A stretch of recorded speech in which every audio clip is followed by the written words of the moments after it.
My name's Robert Gordon, and I'm from Selma, Alabama. I guess we could call this story the road trip.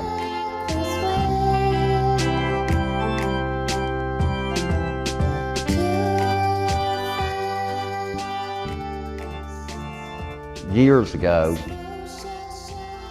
my good friend Don Coley and I went on an antique buying trip. And I don't know why I was thinking about this.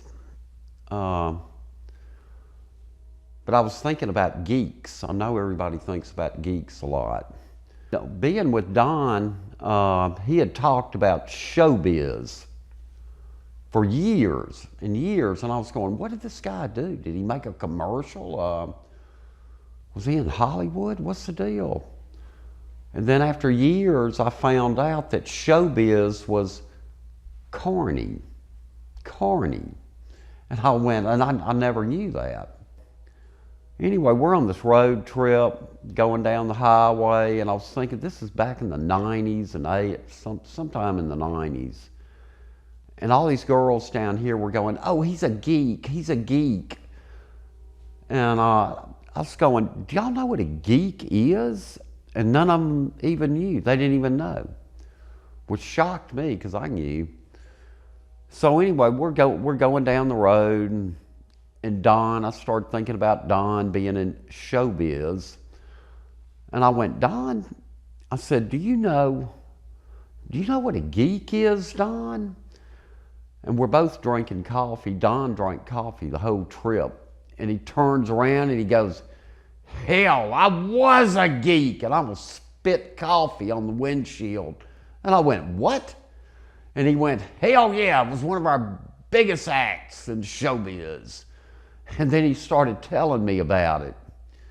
It was always in these little small southern towns they would hit, and him and his partner, business partner, showbiz partner, one of them would dress up like in a tux and look really good.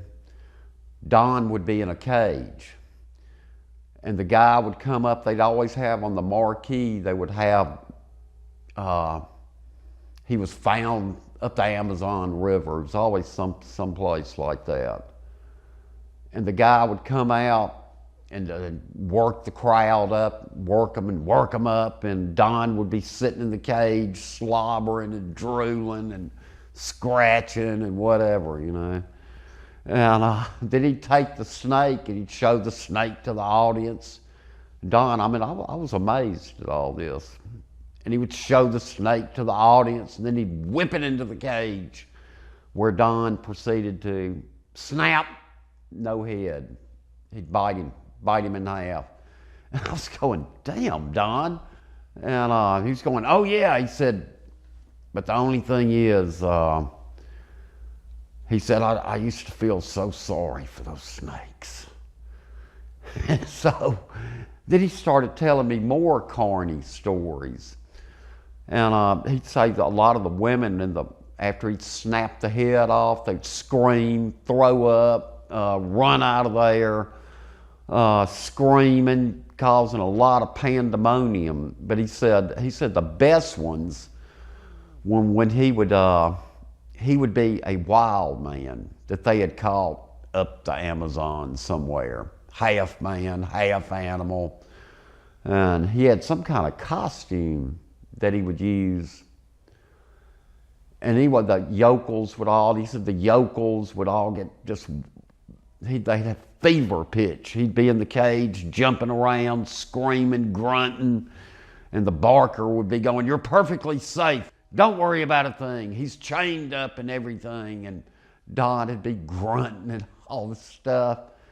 But in the cage had this latches on it. where Don could,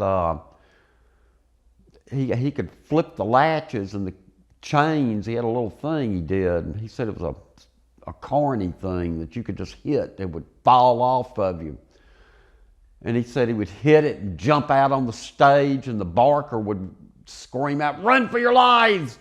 And people would be knocking the tent down trying to get out of there. Don said they'd leave money. Some of them leave their purses. We'd go through them. And it was all this, I mean, it was a rough deal. Rough deal. Then he told me the story about this guy in Florida, and they were snake handlers. And Don said they were all down in Florida, and this woman was married to this guy, the snake handler. And he had a 14-foot big snake, an anaconda, I believe. 14 feet long. And the guy that had him, the Carny, was drunk all the time. And Don said he was much hated in showbiz. And anyway, the guy goes out in the back, and Don said there was a little tree behind their little travel trailer thing, and the snake had gotten up in the tree, and the guy had come out there drunk, and the snake dropped on him and killed him. And the woman goes screaming down the street to Don's little trailer and a few others. Anyway, they rushed back up there and found the man. The snake was wrapped around him. It crushed him. Don said, "Whoa, stop!" And they got a photographer and took pictures of the man laying there dead with the snake around him. A bunch of men got the snake off of him. They had the pictures. They blew them up, and that's what she used in her act, was the man killing snake. And he actually did. He killed her husband. Years later, the snake died, and Don bought it from her, had it stuffed, and he would use it in his act, that he was the wild man from somewhere. He was always the wild man from somewhere. And he would use the snake in the act, and he would have to dive into this big cage and fight this dead snake. Don told me that this Carny he was in, they had all the hoochie-coochie shows. They had pickpockets, flim-flam people, anything. And it was like them against the yokels. And they loved little towns. Before the sheriff would get wise to them, they would do anything. I saw one of those Carny things like that when I was a kid, a long time ago. But this one was rough. Heck, it could have been Don's, I don't know.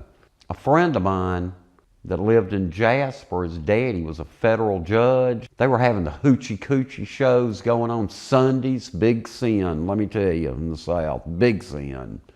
And one day at the shop, Big Al, it was his daddy, who was a federal judge, had gotten so many complaints about all the flim-flamming and pickpockets and girly shows and booze they were selling. He shut the whole thing down. He got the sheriffs down there and ran Don and the carnival, the showbiz people, out of town. Don didn't know it was him that did it. And Al and Don talked, became buddies and everything. And it turned out that two of the women that had worked for Don had ended up working at this federal judge's house. And they worked there till they were old women, really. It was just a strange coincidence. Don had another act in his showbiz career, and it was this poor, really poor, unfortunate person that was born with no legs and only had like little flippers for hands. And so the Carny people turned him into the Turtle Boy, and he was also caught somewhere up the Amazon River. They'd have him in a box of straw, and they would paint a turtle shell on his back. And he looked like a real turtle. And Don said it was 50 cents to come up and look at him. And they had these ropes up close to his cage, his little turtle box. And kids would go up, and the guy would sit there and snap and growl at them and everything. And Don said the man, he retired a very, very wealthy man down in Florida. I mean, I don't know, what could he do? I mean, just paddle around to some house, you know? I mean, his roof would only have to be like 3 feet high. Well, to show you what a good fella Don was, I got hurt very, very badly, very badly. I got my knee ripped open, and it got infected. This went on for many, many years, and all the doctors and scientists or whatever, they were going to cut my leg off. So one day I'm laying there on the floor, and Don calls and wanted to know if they'd cut my leg off yet. I mean, Don was a good guy. He's trying to help me. So I said, no, Don, they hadn't cut it off yet. And he said, well, are they going to get both of them? I said, well, they're worried about the infection getting in my other knee. And I said they'd cut both of them off. And Don was going, well, that's too bad. But he said, if they do that, you know you're out of the antique business. I said, I know, Don, I'm out of all kind of business. And Don goes, well, I have still connections in showbiz. And I was going, yeah. And he said, I want you to call me if they cut both of them off, because I can have them come by and pick you up. I said, what, Don? I mean, I was almost crying, thinking about it, going from town, from them coming by and getting me and throwing me in a little box and painting a turtle shell on me, and going to little small town after small town, and I would be a human freak, have little kids coming up laughing at me.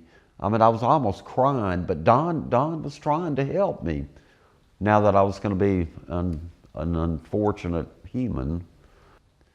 Little kids throwing stuff on me and spitting on me, and I could just lay there and snap at them, and I couldn't move. But Don loved unfortunate people. He liked them. He could do things with them.